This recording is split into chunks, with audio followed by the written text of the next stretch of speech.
Психика человека так устроена, что он сильнее реагирует на негативные раздражители. Это может быть нежеланная информация, враждебные действия, опасность или просто негативная энергия. Конечно, позитивные воздействия тоже могут вызвать сильные эмоции. Но страх и ярость намного превосходят по силе радость и веселье. Причина такого неравенства идет из глубины веков, когда страх и ярость являлись решающими факторами выживания. Какой прок от радости?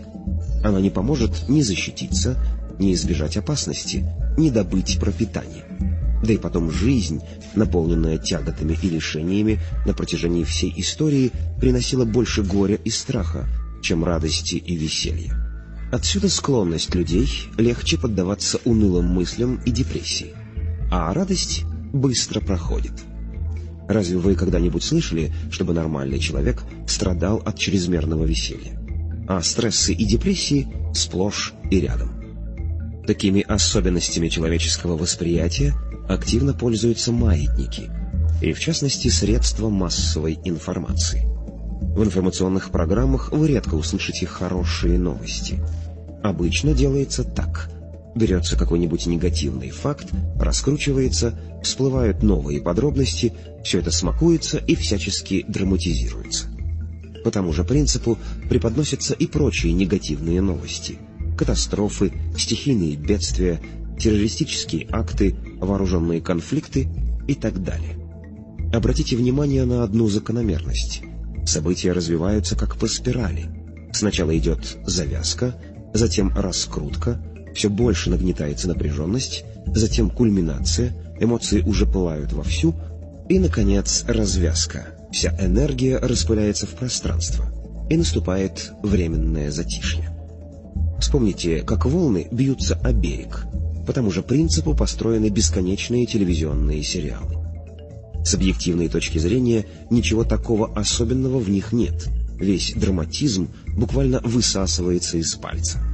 Но стоит посмотреть 2-3 серии и захватывает. Почему? Ведь в этих мыльных операх не происходит ничего такого уж особо интересного.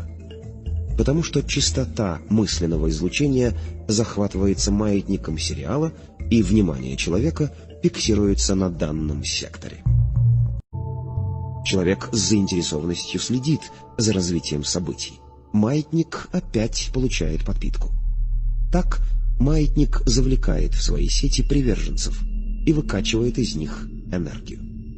Заинтересовавшиеся лица впускают в себя негативную энергию и вовлекаются в игру, пока что в качестве сторонних наблюдателей. На первый взгляд ничего особенного не произошло. Обычное дело. Что с того, что человек отдал часть своей энергии на подпитку деструктивного маятника? Это практически не отразилось на его здоровье.